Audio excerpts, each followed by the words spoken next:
Senhor, amém? Quero que os irmãos abram suas Bíblias no livro de Colossenses, no capítulo 2, versículo 9.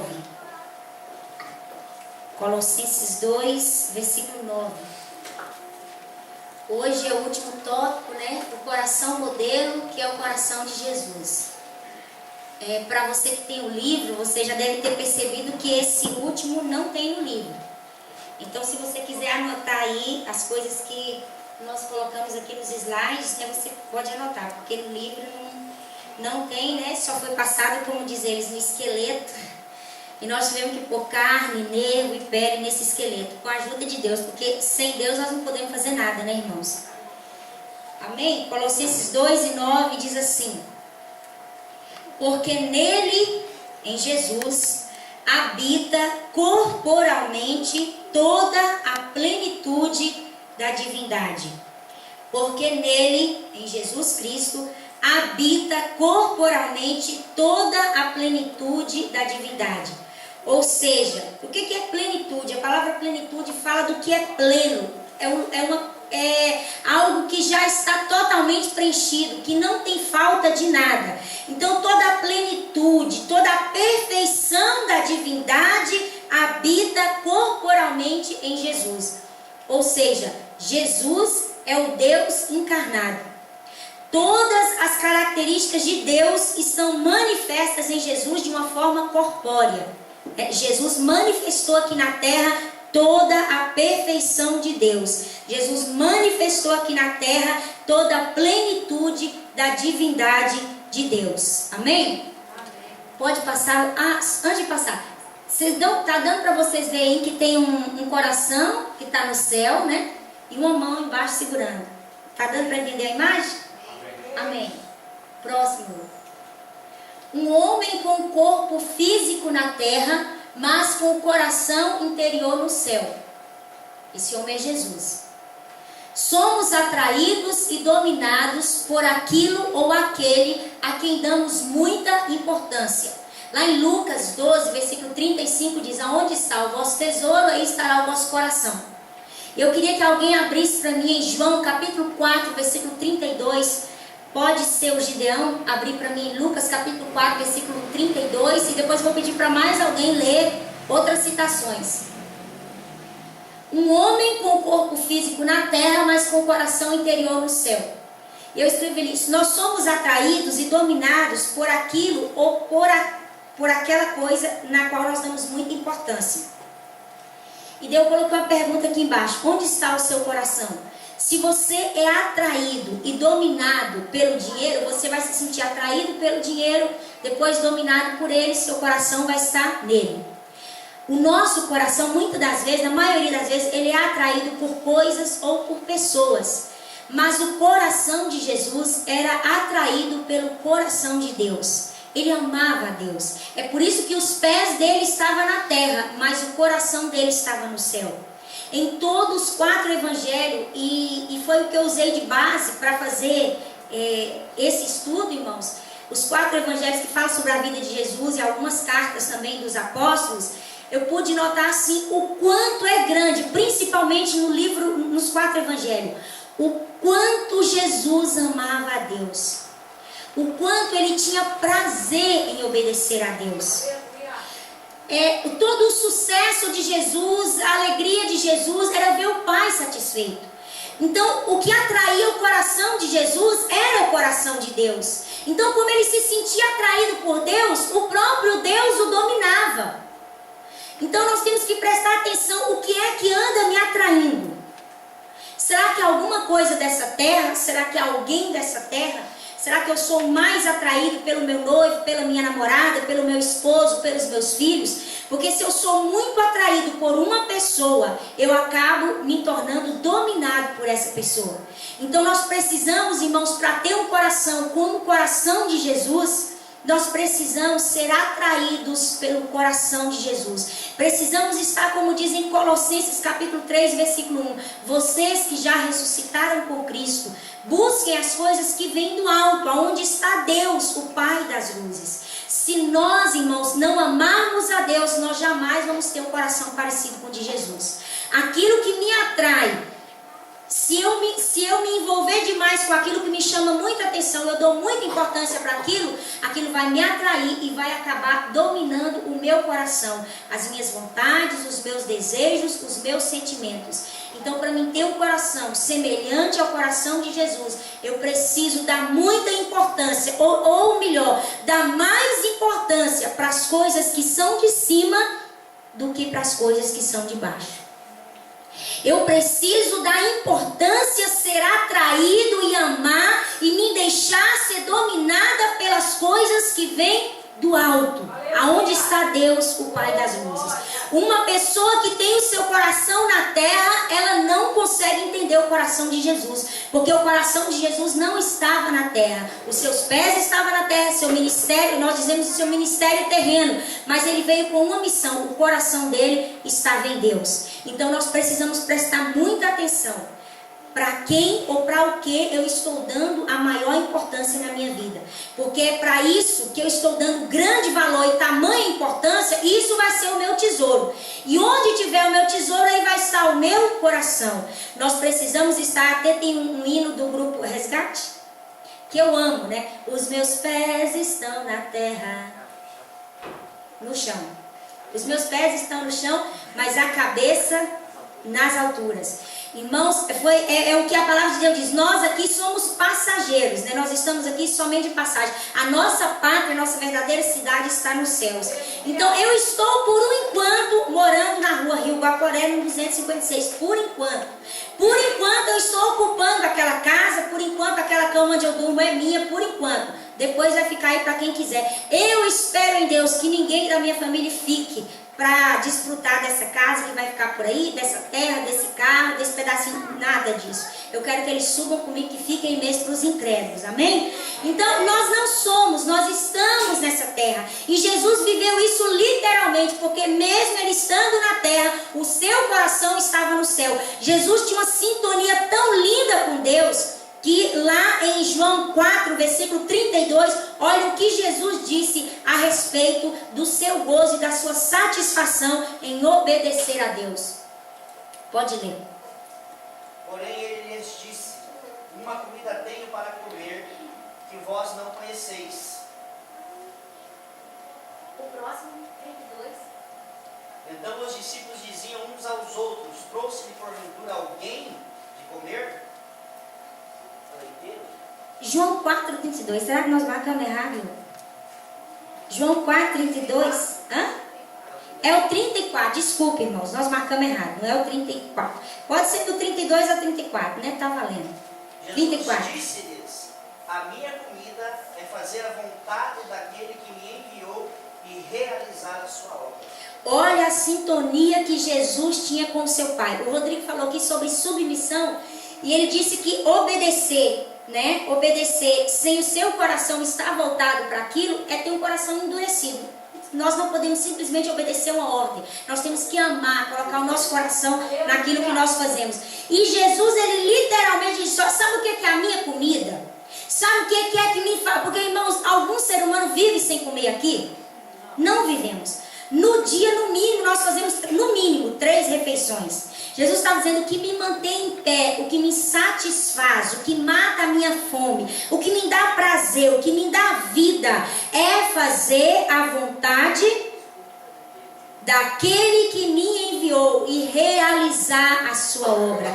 Ele tinha verdadeira satisfação, gozo em cumprir a vontade do seu Pai, que havia o enviado. E aí eu pergunto para você, e tem uma pessoa aqui pensando, eu quero que você pense: aonde está o teu coração?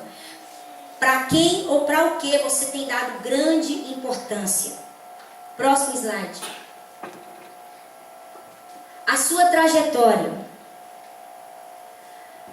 Ao observar a vida de Cristo, fica bem claro para nós que seu prazer ou satisfação estava em agradar e obedecer ao seu Pai em tudo. Pastor Bicudo, abre para mim Lucas capítulo 2, versículo 49.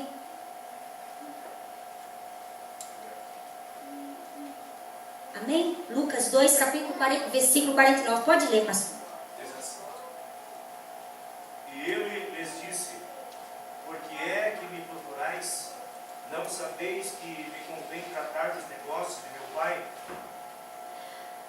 Por isso, irmãos, eu coloquei aqui umas pegadas, né, que é a trajetória, a caminhada de Jesus.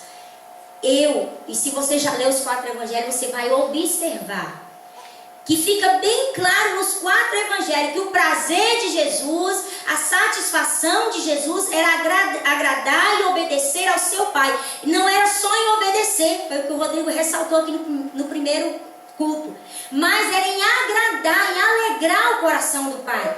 Ele negava a sua própria vontade. Quando ele foi orar no Getsemane, ele falou assim: Pai, se for possível, passa de mim esse cálice. Claro que era possível. Se Deus quisesse passar, Deus poderia passar. Mas todavia ele se lembrou: o Pai não vai se alegrar de passar o cálice de mim. É possível, mas não é a vontade do Pai. Ele diz assim: então seja feita a tua vontade.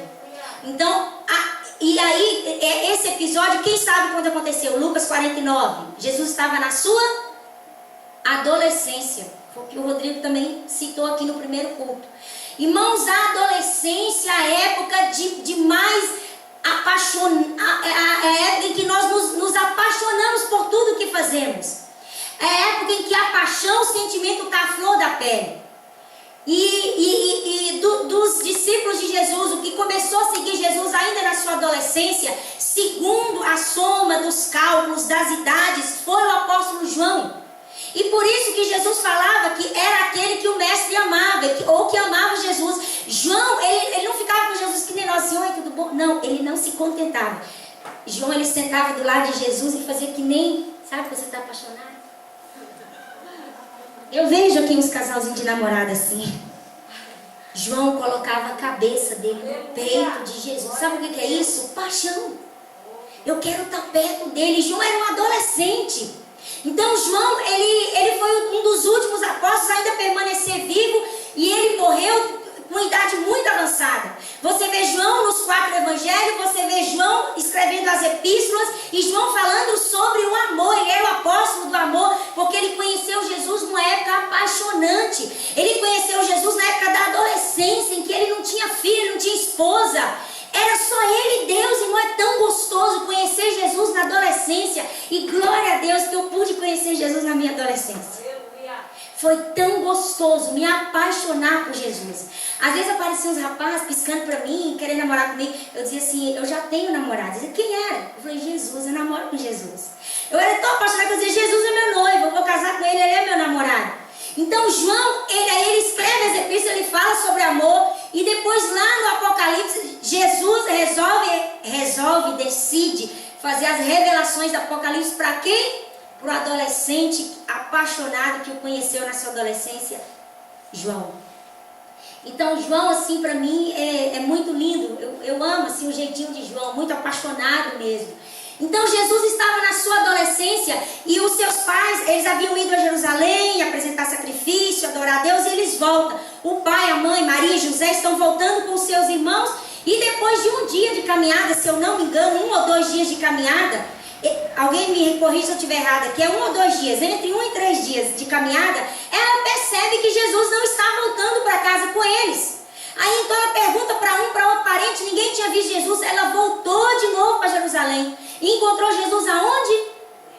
No templo, conversando, pregando, falando acerca da lei e da palavra de Deus. Um adolescente conversando com escribas, com doutores da lei, com homens de uma idade avançada, conhecedores da Bíblia, e ele estava ali, e aí foi a resposta que daí Maria falou assim, trocando, né? Se fosse hoje, Maria falou assim: Jesus, você quer fazer eu ficar louca? Como é que nós vamos embora se você não vai com nós? Agora no meio do caminho tinha que voltar, perder tudo de novo a caminhada para te buscar. E aí Jesus responde o quê? Lê de novo, por favor. E ele lhes disse: por que é que me procurais? Não sabeis que me convém tratar dos negócios de meu Pai? Não sabeis que me convém tratar dos negócios de meu Pai? Deus tem negócios nessa terra. E quem tratava dos negócios de Deus nessa terra era Jesus. Agora ele delegou essa função para nós. Você está tratando dos negócios de Deus nessa terra? Responda para você mesmo. Você anda tirando um pouquinho do seu tempo para tratar dos negócios de Deus nessa terra, porque Jesus ainda na sua adolescência já estava tratando dos negócios de Deus aqui na terra. Não cedeu aí na trajetória. A trajetória é muito linda, não dá tempo para falar sobre o nascimento, não dá tempo. Então eu fiz um resumão aqui. Não cedeu às tentações. Mateus capítulo 4, versículo 1 a 11, depois você pode ler na sua casa. Jesus não cedeu às tentações. Isso significa que ele foi tentado. Não é porque Jesus era Deus que Satanás falou, não vou nem chegar perto, nesse eu não vou nem encostar não. Satanás é ousado e astuto. Ele chegou para tentar até o próprio Jesus. Quanto mais nós. Só que há uma diferença. Em nada Jesus cedeu às tentações. Para cada proposta de Satanás, Jesus tinha uma resposta dentro da palavra de Deus. Outra coisa que eu escrevi ali. Jesus não fazia acepção de pessoas. 2 pontos. Como assim não fazia acepção de pessoas? Ele comia com os pecadores. Ele tocava nos leprosos, ele libertava os endemoniados, ele ressuscitou mortos, multiplicou pães e peixe, etc. Ele fez muitas coisas. Aí eu coloquei um resumo assim da sua trajetória. Nasceu, cresceu, serviu, entregou-se, morreu, ressuscitou, intercede por nós, voltará outra vez e reinará para sempre. Porque a história de Jesus não se resume só os 33 anos que ele viveu na terra. Antes dele nascer nessa terra, ele já existia desde a eternidade. Em Isaías, no capítulo 9, versículo 6, Jesus é chamado de pai da... Até tem uma pegadinha. Jesus tem uma filha. Como é que chama a filha de Jesus? Eternidade. Porque ele é o pai da eternidade. Se ele é o pai da eternidade, ele não precisava nascer. Porque uma pessoa eterna, ela existe desde sempre. Mas por amor a nós, então até essa atitude de nascer na terra foi uma atitude de desprendimento e de renúncia. Ele nasceu. Ele cresceu. Ele passou por todo um processo. Ele serviu durante toda a sua vida. Lá em João, no capítulo 13, está ele lavando os pés dos seus discípulos. Ele diz assim, olha, o Filho do Homem não veio para ser servido, mas para... Às vezes, irmãos, nós nascemos, crescemos, morremos e nunca servimos a ninguém. Só queremos que as pessoas nos sirvam. Mas ele sendo Filho de Deus, ele não usurpou ser igual a Deus, mas ele serviu. Ele entregou-se. Por que eu coloquei entregou-se? Poderia simplesmente colocar morreu. Não, ele não morreu porque não mataram ele. Ah, mataram Jesus. Não, ele se entregou. Isaías 53. A Bíblia diz que ele se entregou a si mesmo. Ele entregou-se. Ele diz, eu dou a minha vida para depois tornar tomá-la. Não foi que as pessoas chegaram, amarraram e levaram ele à força para o Calvário. Ele se entregou. Quando no Getsêmani os soldados chegam e vai perguntar, ele disse, a quem buscais? Sou eu. Eu estou aqui, pode me levar. Eu me entrego. Então Jesus, ele se entregou. Ele morreu, mas não ficou morto. Ele ressuscitou ao 3º dia. E ele intercede por nós. O trabalho de Jesus não acaba com a ressurreição. O trabalho de Jesus continua após a ressurreição. Ele sobe, se assenta à destra ou à direita de Deus e intercede por nós. Ele voltará outra vez para concluir a sua obra. Ele voltará outra vez, arrebatar a igreja que ele salvou na face da terra. E por fim, ele reinará para todo o sempre. Amém? Amém. A trajetória de Jesus é muito linda. E se você quiser conhecer a trajetória de Jesus, você precisa ler os 4 evangelhos. Aqui no slide eu jamais teria capacidade de colocar toda a sua trajetória. Próximo slide. As respostas dadas por um coração do céu. Jesus tinha e tem um coração cheio de amor. E sua resposta para aqueles que o maltrataram, traíram e não creram nele, era sempre o perdão. Perdoar é abrir mão de seus direitos e de sua razão. João 3,17. Silmara, pode abrir para mim em João 3, capítulo 3, versículo 17. Jesus tinha e tem um coração cheio de amor. E sua resposta para aqueles que maltrataram, que traíram, que o enganaram, que zombaram dele, que se afastaram dele, que desprezaram dele, era sempre o perdão. Nós não vemos a boca de Jesus sendo aberta para trazer maldição para as pessoas. Sempre ele tinha um coração perdoador. A Bíblia diz que Deus é amor. E Jesus, sendo um imitador do seu Pai, daquele que o havia enviado, ele tinha um coração transbordante em amor. João capítulo 3, versículo 17. Pode ler, Silmar. Porque Deus enviou o seu Filho ao mundo, não para que condenasse o mundo, mas para que o mundo fosse salvo por ele. João 3, 17. Deus não enviou o Filho Jesus ao mundo para condenar o mundo. Enquanto Jesus estava aqui na terra e até o momento que nós estamos vivendo, ele assumiu e está assumindo e está exercendo o papel de advogado.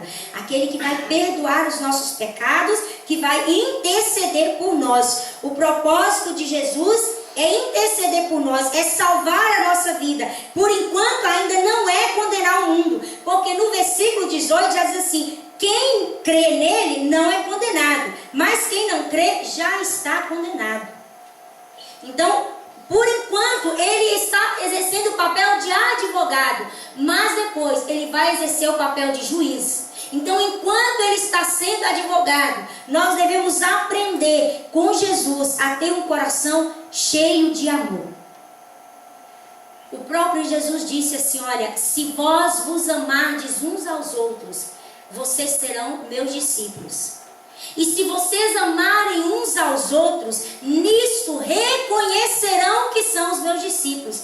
Então, o que demonstra que eu sou um seguidor, um discípulo de Jesus, não é quantos anos eu tenho de crente, não é a roupa que eu visto, não é a carteirinha de membro. O que demonstra que eu sou um discípulo de Cristo é o amor. O que me identifica como filho de Deus é o amor. Portanto, se eu não amo, eu não sou filho de Deus. Se eu não amo, eu não conheço a Deus, porque Deus é amor. E quem conhece a Deus tem que aprender a amar. Para Jesus é tão natural amar, irmãos. E quando eu estava escrevendo essas coisas, eu disse: meu Deus, como é difícil essa última parte, o coração de Jesus, o coração modelo. É muito difícil, porque nós temos um coração pecador. A nossa natureza é caída, é pecaminosa. E é difícil entender um coração perfeito. Eu não consigo entender o coração de Jesus, a perfeição do coração de Jesus. E olhando todos esses tópicos que eu escrevi, eu me entristeci comigo mesmo. Eu disse: Deus, eu não sou 1% do teu coração.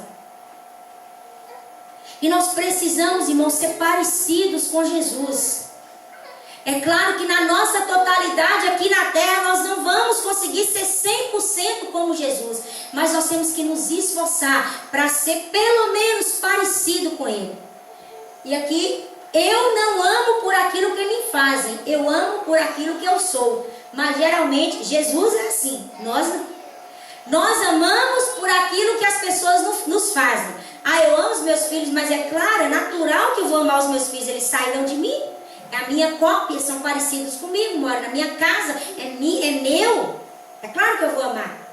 É fácil amar uma pessoa que lembra do teu aniversário. É fácil amar uma pessoa que ora por você. É fácil amar uma pessoa que nunca te diz não. É fácil amar uma pessoa que te abraça, que quando você está chorando vai lá e te dá uma palavra de ânimo. É fácil demais.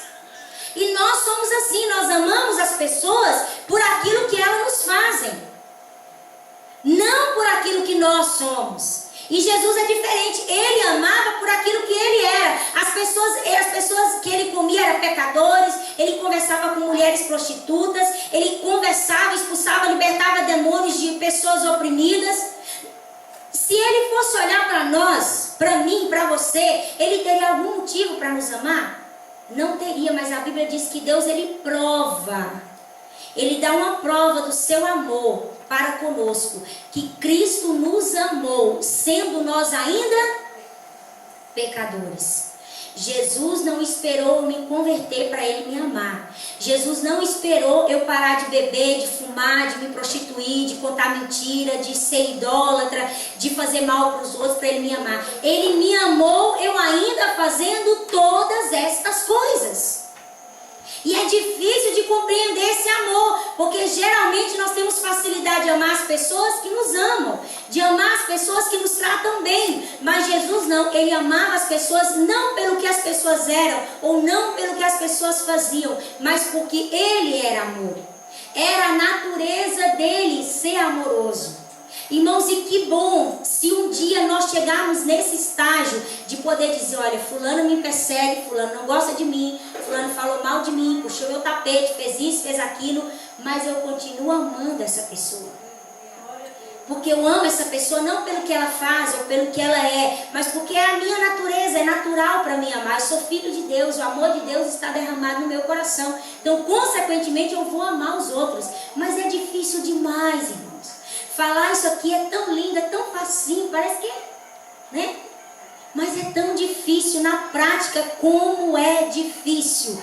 Se você teve um ente querido com a vida ceifada, se matar uma pessoa que você ama, é tão difícil você olhar para o assassino e dizer, eu sei que você matou uma pessoa que eu amava, mas eu te amo, não pelo que você faz, mas porque há amor dentro de mim. O que eu posso te dar é amor, eu não tenho ódio, eu não tenho raiva para te dar. É lindo falar, mas irmãos, isso na prática deve doer muito. Isso na prática deve doer na carne, na alma. Mas Jesus conseguiu. E se ele conseguiu isso aqui na terra, é porque nós também temos a possibilidade de conseguir. Porque lá também Colossenses fala, em Filipenses diz assim, que haja em vós o mesmo sentimento que houve em Cristo Jesus. Não escolha pessoas para você amar. Ame as pessoas. Independente de quem elas sejam, se te fazem bem ou se te fazem mal, se te tratam bem ou se te tratam mal, ame as pessoas. Se você for olhar para as obras das pessoas, você não vai amar nem a você mesmo, porque as nossas próprias obras, elas são más. Mas se nós olharmos para Jesus, o exemplo que nós devemos seguir, nós vamos só ter amor para compartilhar com o nosso próximo. Amém? O próximo. A prova final de Jesus foi na cruz do Calvário. Porque, irmãos, até então, quando Jesus curava, quando Jesus, ali durante o seu ministério na terra, ele curava, ele repreendia demônios, as pessoas ficavam libertas. Quando ele curava leprosos, ele curou, a Bíblia diz que certa feita ele curou 10 leprosos.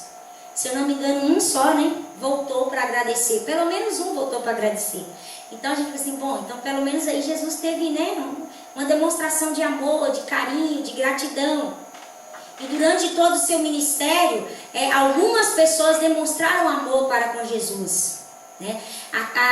Aquele momento na palavra de Deus em que a mulher chega com um vaso de alabastro e Jesus está jantando com outras pessoas e ela vem por detrás.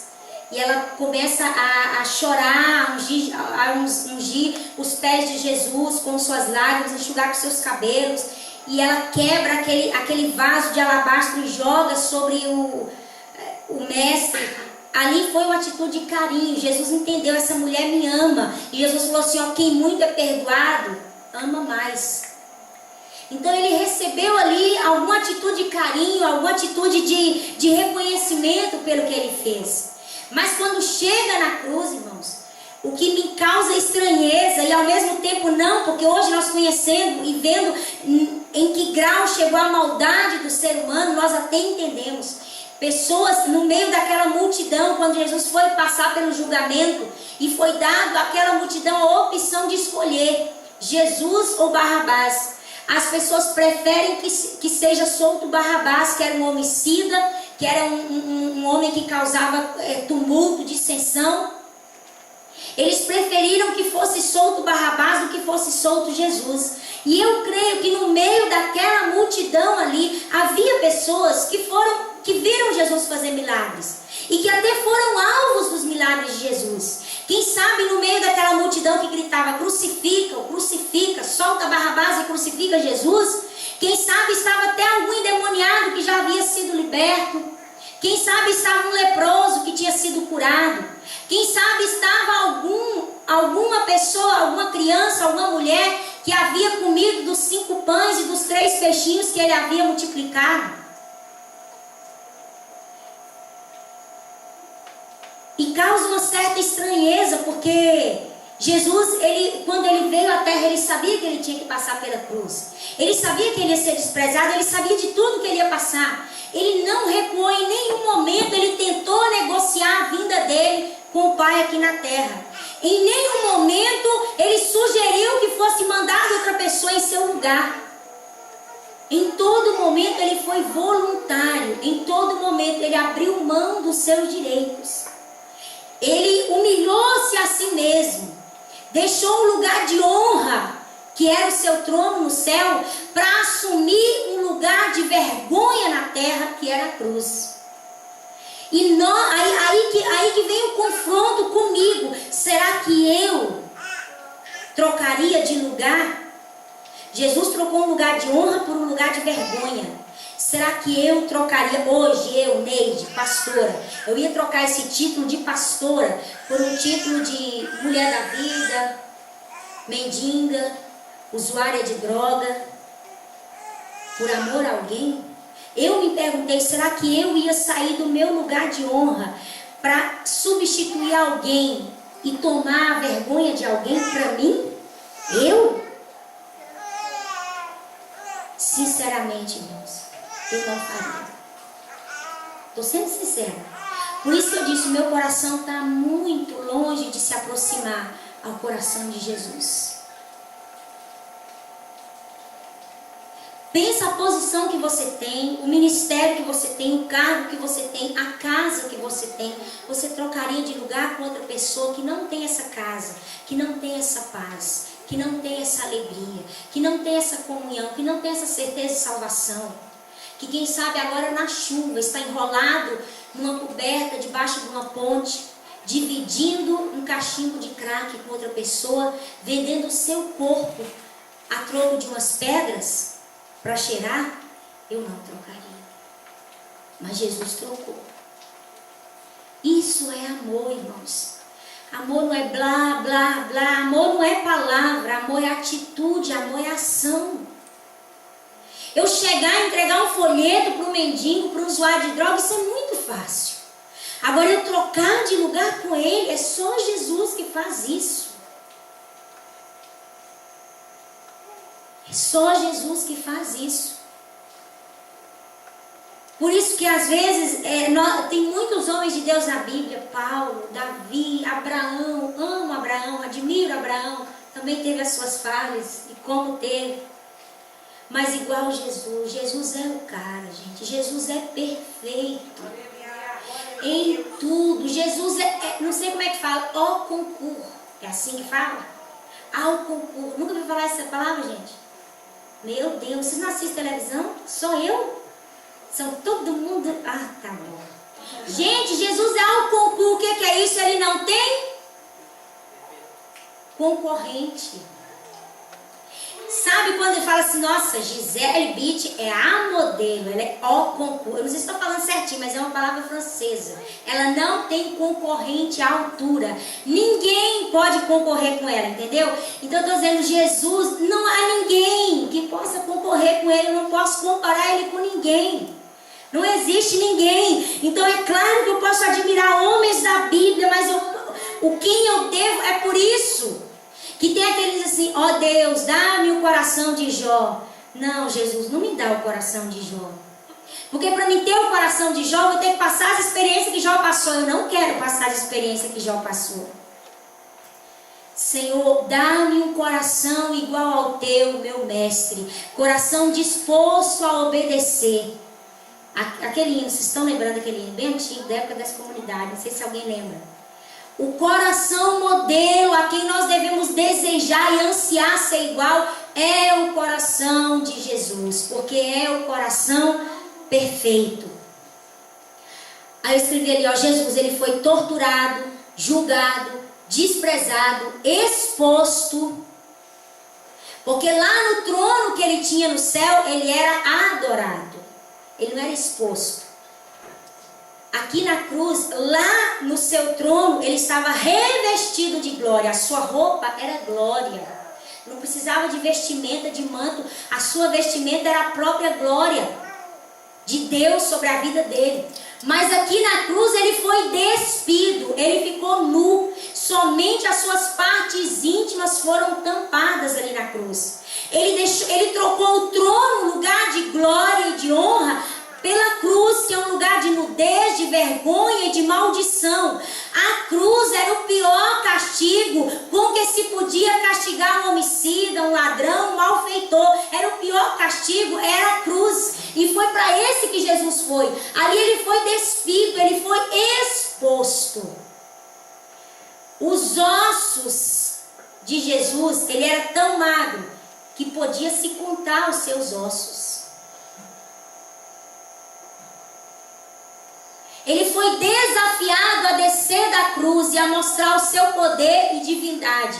Um dos ladrões disse para ele assim: olha, se tu és o Filho de Deus, desce da cruz. Salva-te a ti mesmo e a nós. Mas se Jesus fizesse isso, ele estaria desobedecendo a quem? A Deus. Então, por mais que as pessoas, ele preferia, irmãos, olha como Jesus era submisso e como ele amava a Deus.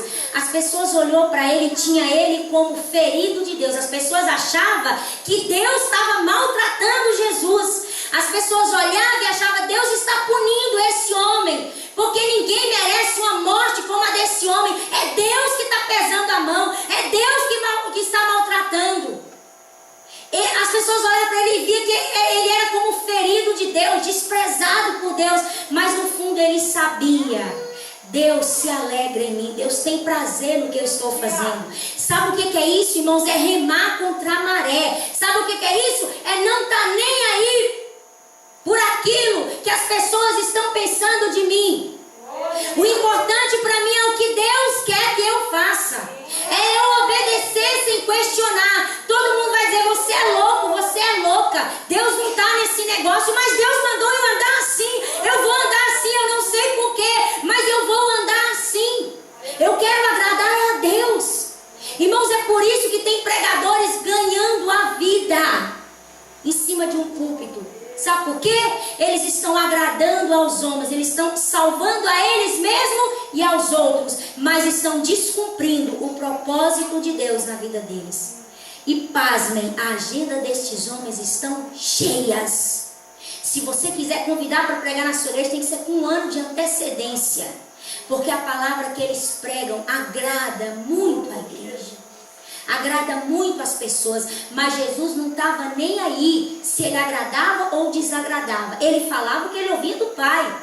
Quando ele pregou o seu discurso, alguém disse: mas esse discurso é muito duro, e foi abandonando ele. E ainda ficou um restinho. Pensa que ele pensou assim: agora eu vou mudar o discurso para a minha igreja encher de novo, para os meus seguidores aumentar. Não, ele falou assim: e vocês? Ainda está em tempo, não quer voltar atrás? Jesus não está preocupado em agradar multidões. Jesus está preocupado em agradar a Deus, o seu Pai. Jesus não tinha sede de fama nenhuma. Jesus não queria reconhecimento nenhum. Jesus não buscava grandeza aqui na terra, o coração dele estava no céu. Se o Pai estivesse alegre com ele, o resto era resto. Ele agradava primeiro ao Pai. Irmãos, quando nós... Tem pessoas que acham...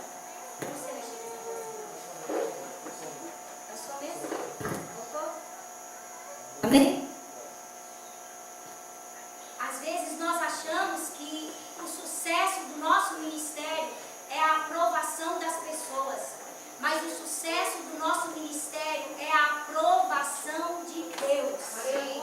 Se Deus estiver te aprovando, continua. Agora você pode estar agradando todo mundo, fazendo o povo pular, planar voo, falar língua estranha. Sua agenda está ficando cheia.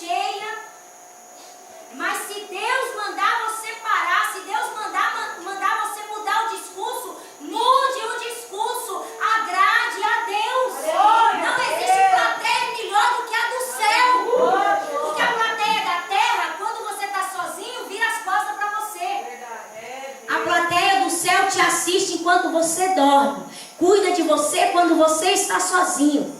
Nos dias que nós tivemos de retiro, se eu não me engano, no sábado, eu não fui no retiro. E me contaram que foi bom e tal. Eu falei, ó, tô nem aí pra vocês. Bati os pezinhos assim, falei, ó, tô nem aí, não tô com inveja nenhuma. Sabe por quê? Eu fui visitada lá em casa.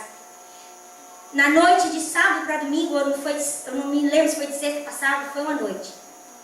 Irmãos, a minha cama, o meu quartinho é a minha casa, a minha vida é bem pequenininha. A minha cama é encostada na parede. O Elimar dorme pro lado da parede e eu dormo pro lado daqui, que as mulheres gostam de ir no banheiro de noite várias e várias vezes. Então, para facilitar, eu já fico na beiradinha ali. Eu estava dormindo, eu sabia que eu estava consciente, plenamente consciente de que eu estava ali dormindo, deitada na minha cama. E de repente eu vi um ser, não vi cara, não vi nada, só vi daqui para baixo. Irmãos, com as vestes muito compridas.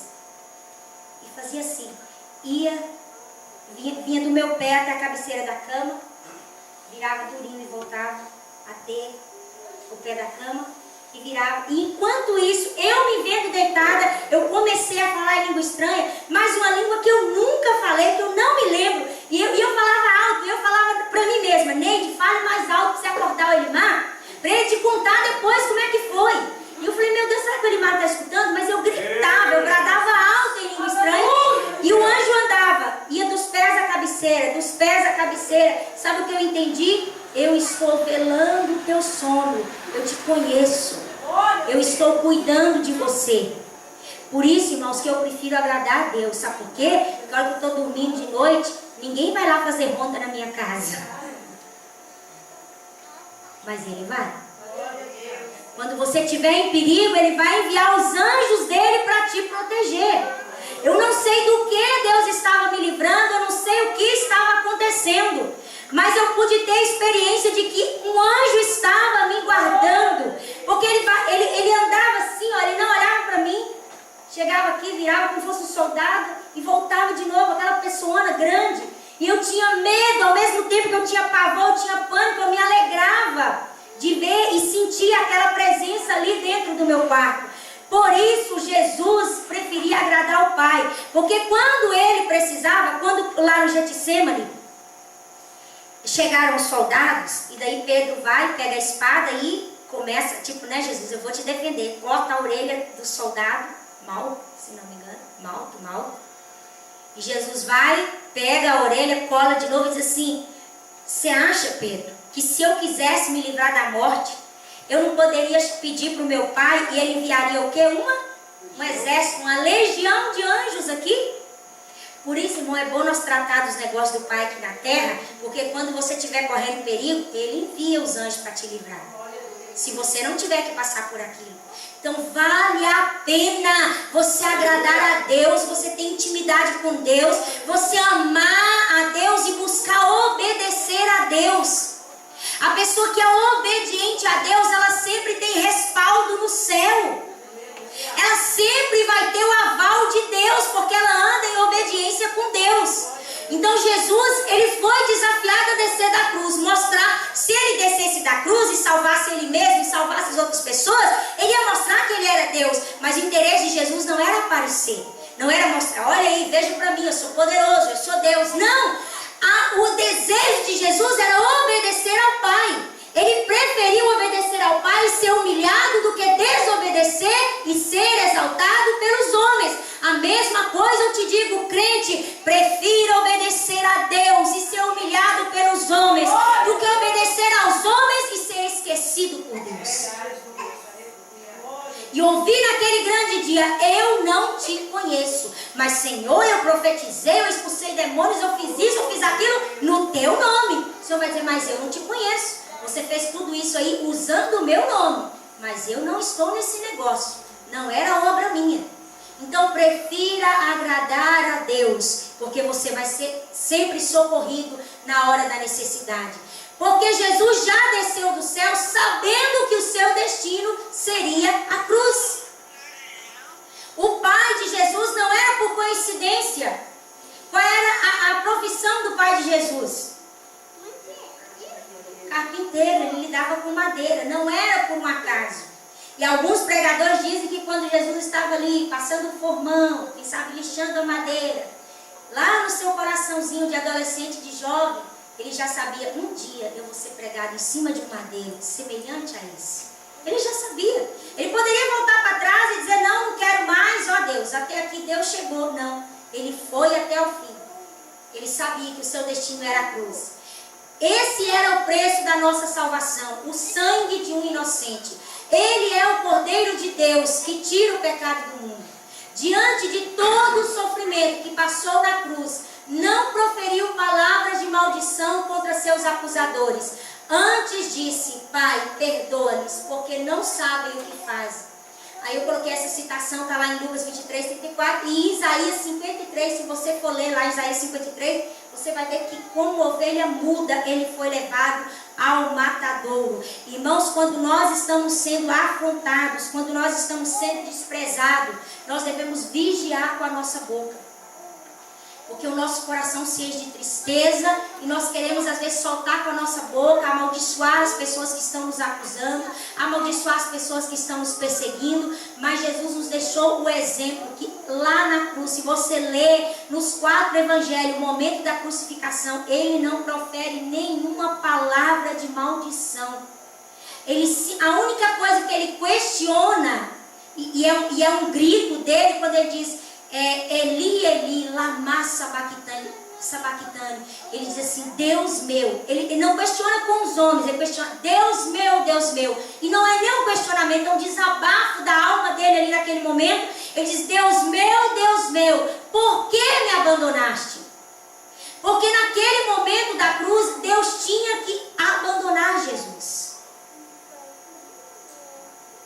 Porque Jesus ali estava assumindo a minha condição, o meu lugar. Ali Jesus era prostituta, vendedor de droga, homicida, pedófilo, o que mais que tem de ruim aí, gente? Vai, me ajuda? Estrupador, ali assassino, sequestrador, serial killer. Ali Jesus era tudo que não prestava. Ele simbolizava todo o pecado da humanidade. Naquele momento Deus o abandona. Por quê? Porque ali não era mais Jesus, era o meu e o seu pecado. E ali Jesus experimenta por milésimos e frações de segundo um abandono de Deus. Mas como ele era assim com o Pai, ele sente uma dor muito grande na sua alma. Por mais que esse abandono foi assim de milésimos de frações de segundo, ele sente tanto que ele lamenta, ele disse, meu Deus, por que me abandonaste? Ele sabia que ele tinha que passar por aquele momento, mas doía, porque ele não sabia viver sem o Pai.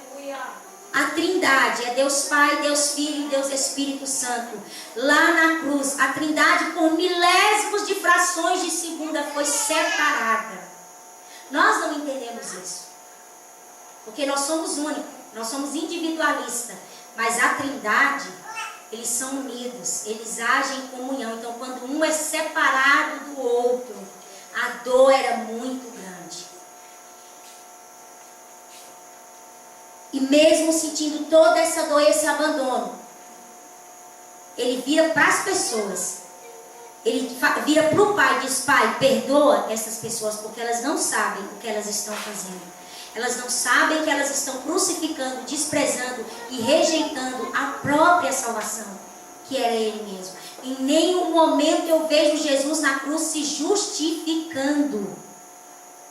E interessante que Jesus, ele carrega a cruz, ele se entrega para ser crucificado, ele carrega a cruz, ele é crucificado, ele permanece na cruz, ele só sai da cruz depois que ele morre. Agora nós nem nos entregamos para ser morto. Carregar a cruz, muitas vezes murmurando, meu Deus, não estou aguentando mais, está muito pesado, está muito difícil. Até carregamos, mas com muita lamúria, com muita murmuração. Às vezes tiramos um pouquinho do ombro, jogamos para o outro, encostamos no barranco. Não, ele carregou sem murmurar. Ele foi crucificado e permaneceu na cruz. Muitos de nós, irmãos, nem estamos carregando a nossa cruz. E quando carregamos, ainda nos achamos grandes coisas. Olha aí o que eu estou aguentando, viu aí, Fran? Isso é que é ser crente, né? Olha, eu sou a pessoa mesmo, eu tenho resistência, eu tenho estrutura para aguentar o que eu aguentei. Irmãos, nós mal estamos carregando a cruz. Ser crucificado nela, porque ele ficou vivo por algumas horas ali na cruz. E nós queremos ficar crucificados na cruz e não queremos morrer nela. Queremos ficar, aí estamos lá na cruz crucificados, as pessoas estão nos julgando, nos ofendendo, jogando pedra em nós. Mentira daqui, porque eu não sou culpado. A culpa foi do Amok. Ah, foi o Elimar que me provocou. Ah, se eu não fosse casado, se eu fosse solteiro, eu tinha mais tempo de fazer as coisas para Deus. Estamos na cruz como um boneco, blá, blá, blá, blá, blá. Jesus falou pouquíssimas palavras na cruz. Quando você estiver na cruz crucificado, fale o mínimo possível. E não fique muito tempo vivo, porque vai doer mais. Morra de uma vez. A gente fica lutando contra a morte na cruz. Mas eu tenho razão, mas eu estou certa. Como eu queria que o pastor falasse para mim que eu estou certa, que o presbítero estava errado. E ele querendo que eu morresse logo na cruz, mesmo eu falar, ó, pastor, tá bom, a razão é dele, ele que está certo. Não. A gente fica lutando para morrer na cruz. Se entrega logo, deixa logo o sangue sair tudo, deixa enfiar o, como é que chama? A lança. Olha, morre logo, pelo amor de Deus. Morre. Não fique lutando. Morra logo para essa natureza pecaminosa. Porque o morto não sente. Depois que você estiver pendurado na cruz, crucificado com Cristo, e você morrer para você mesmo, as ofensas não vão doer mais. As feridas não vão doer mais. Ah, falou mal de você. Ah, falou? Que Deus abençoe a pessoa. Ô, irmão, eu quero tanto chegar nesse nível. Porque o morto, coitadinho, ele está ali no caixão, a gente encosta perto do caixão, tem gente que dizer infeliz, foi tarde, já devia ter ido desde o ano passado, talvez eu tinha sofrido menos. E ele ouve tudo, fica bem quietinho, não levanta para se justificar. Não pede assim, ó, ajeita aí a minha gola, né? Põe mais flor aqui em cima. Traz um cafezinho ali para minha mãe que está ali chorando. Não, o morto não dá palpite de nada. E se o morto fala, causa espanto, irmãos. E sabe quando é que causa espanto? É quando nós dizemos para as pessoas que já morremos para o mundo, que já não mais vivo eu, mas que Cristo vive em mim. Aí vem um e me dá um cutucão e diz, ai, aí eu falo assim, mas você não é crente? Por que você está xingando? Mas você não estava morto? Como é que você está batendo o outro agora? E esse murro na cara aí, como é que você foi dar morto? Não dá murro na cara? Você não falou que morreu por Jesus? O morto agindo é feio, as pessoas saem correndo dele, o morto tem que ficar bem quietinho. Então não fica relutando, morre logo, irmãos, perde a razão logo, entrega a razão para o outro. No casamento a gente escolhe ou ser feliz ou ter razão. A razão é dele má fazer tempo. Eu sou feliz. Eu sou feliz. Entendeu? Vocês entenderam? Eu sou feliz. Eu quero ser feliz. Então é a mesma coisa na nossa vida espiritual. Dê a razão para o seu irmão, seja feliz. Ah, mas foi ele que fez isso e isso para mim. Ele tem razão, eu sou uma pessoa chata mesmo, eu falo demais mesmo, eu sou ansiosa, eu sou inconveniente. Tá certo, ele mandou calar a boca na hora certa mesmo. É isso aí. Se não mandar calar, eu fico falando até agora. Então, tá certo, né? Mas é difícil, irmãos. A última parte agora. O nível de autoridade que ele tinha ou que ele tem. Nosso nível de autoridade é medido pela nossa obediência. Jesus em tudo foi obediente ao Pai. Tudo o que ele fazia era com o propósito de que as Escrituras se cumprissem. Lembra quando nós lemos ali nos 4 evangelhos? Tudo que Jesus faz, ele fala assim, e para que se cumprissem as Escrituras, ele fez isso, isso e isso. E para que se cumprissem as Escrituras, ele subiu ao monte, blá, blá, blá. E para que se cumprissem as Escrituras, Jesus tinha prazer em que tudo que Deus já havia dito a respeito dele se cumprisse na vida dele. Jesus caminhava em cima do que Deus já tinha escrito para ele. Ele não ia nem para a direita nem para a esquerda. Lembra que uma vez eu preguei sobre a entrada triunfal de Jesus em Jerusalém? Ele poderia ter entrado a pé, ele poderia entrar no cavalo, poderia entrar... E ele entrou numa jumenta porque lá em Zacarias 9:9 tinha sido profetizado que ele ia entrar em cima de um jumentinho, um filhote de uma jumenta. Simplesmente para cumprir uma profecia. Olha o zelo de Jesus em fazer a vontade do Pai. O meu Pai, o teu Pai, tem um propósito na minha e na tua vida. E você precisa saber qual é esse plano, qual é esse propósito, qual é a história que Deus escreveu para a sua vida, para você caminhar em cima dessa história, em cima desse propósito, para que o Pai venha ter prazer em você, venha ter prazer em cumprir na sua vida as coisas que Ele já planejou para você. O nosso nível de autoridade é medido pela nossa obediência. Lá em Atos dos Apóstolos, aparece lá os filhos de um homem que eu esqueci o nome agora. Alguém lembra aí, gente? Que eles foram expulsar um demônio. Os filhos de Cefas, quase nada. Os filhos de Cefas, eles viram Paulo expulsando demônio e tal, eles acharam bonito o negócio e foram lá expulsar, até porque naquela época aquilo dava um certo dinheiro. E daí eles chegam para o endemoniado e começam a expulsar o demônio. O que o demônio fala? Paulo Eu conheço. e Jesus também. Mas e vocês? Quem são vocês? E o demônio não saiu. Por que Paulo conseguiu expulsar o demônio? Porque Paulo era obediente a Deus. Outra ocasião foi quando os discípulos estavam, um pai de família chega e traz um rapaz que sofria de epilepsia, e o demônio, quando pegava ele, caía no fogo, caía na água, corria muito risco de vida, e os discípulos não conseguiram expulsar o demônio. E aí o pai diz assim, o pai chega para Jesus e diz, os seus discípulos não conseguiram expulsar. E daí Jesus chega e expulsa com toda a facilidade. O que será? Jesus era obediente a Deus. O diabo só vai se submeter a você quando você se submeter a Deus.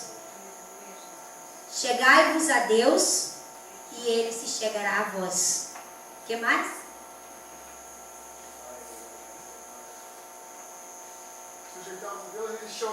Sujeitai-vos a Deus, resistir ao diabo, ele fugirá de vós.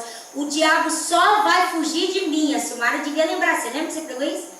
O diabo só vai fugir de mim o dia que eu me sujeitar a Deus. Se eu não for obediente a Deus, eu vou expulsar um demônio, o demônio vai saber dizer assim, você não obedece a Deus, agora você acha que eu vou te obedecer? O diabo não é burro não, irmãos. Ele vai dizer, você não obedece a Deus, eu vou obedecer um desobediente. Sabe o que Satanás vai dizer para mim e para você? Você acha que eu vou obedecer um desobediente? Não vai. Então, se eu quero receber a autoridade de Deus, eu preciso obedecer a Deus. Porque a minha obediência a Deus traz autoridade. Porque Deus vai olhar a minha vida, vai se agradar de mim. Aí sim, o cabode de Deus vai me acompanhar. O peso da glória de Deus vai estar sobre a minha vida quando eu andar em obediência a Deus. Ele fazia... Tudo o que Jesus fazia era com o propósito de que as Escrituras se cumprissem. Por isso o Pai lhe deu toda a autoridade. Mateus 28, 18. Alguém achar, pode ler isso, senão você pode ler na sua casa depois. O Pai lhe deu toda a autoridade. O próprio Jesus disse, toda a autoridade me foi dada nos céus e na terra. Aí eu coloquei algumas autoridades aqui, algumas, porque ele tem muita, ele tem toda a autoridade, mas algumas aqui eu especifiquei. A autoridade de perdoar pecados. Lembra quando aqueles amigos abaixam um paralítico pelo teto? Lembra daquela história? Aí Jesus vira para o paralítico e fala assim, perdoado te são os teus pecados. Os fariseus, as pessoas que estavam ali na casa, começam a murmurar entre si, né? Quem disse que ele tem autoridade? Quem é esse para dizer que tem autoridade de perdoar pecado? Eles arrozoaram entre si no seu próprio coração. Eles não falavam algo. Jesus não havia ouvido, mas Jesus, sendo onisciente, sabia o que eles estavam falando. Jesus falou assim, ó, para provar que eu tenho autoridade, poder para perdoar pecados, a ti te digo, levanta-te e... Então, ele tem autoridade não só para levantar o paralítico, mas para perdoar o pecado. Que é coisa muito mais difícil, é ter o pecado perdoado do que levantar de uma paralisia, de uma cadeira de roda. Autoridade para perdoar pecados, autoridade para expulsar demônios, nós já falamos aqui. Autoridade sobre a natureza. Lembra quando Jesus estava atravessando o mar da Galileia, levantou-se uma grande tempestade, e o vento soprava, as ondas subiam, entrava água no barco. Jesus estava dormindo, os discípulos vão lá, acordam Jesus, ele se levanta e ele manda, aquieta-te, ó mar. Ele tem autoridade sobre o vento, sobre a natureza, sobre o mar. A natureza lhe obedece. Ele tem autoridade sobre a morte. Ele ressuscitou o Filho da viúva de Naim, ele chamou Lázaro para fora. A Bíblia diz que ele mesmo, o próprio Jesus, venceu a morte e tem na sua mão a chave do inferno e da morte. Ele tem autoridade sobre o inferno. Irmãos, nada que é decidido no inferno pode acontecer sem que haja uma permissão de Deus. E às vezes, irmãos, nós oramos para que Deus venha diminuir a violência da cidade. É válido? Claro que é válido. Mas, irmãos, não estou jogando água fria na tua oração, mas não vai melhorar. Sabe por quê, irmãos? Nós estamos vivendo os últimos dias. Eu contei esses dias, só aqui na São Silvestre tem umas 5 igrejas.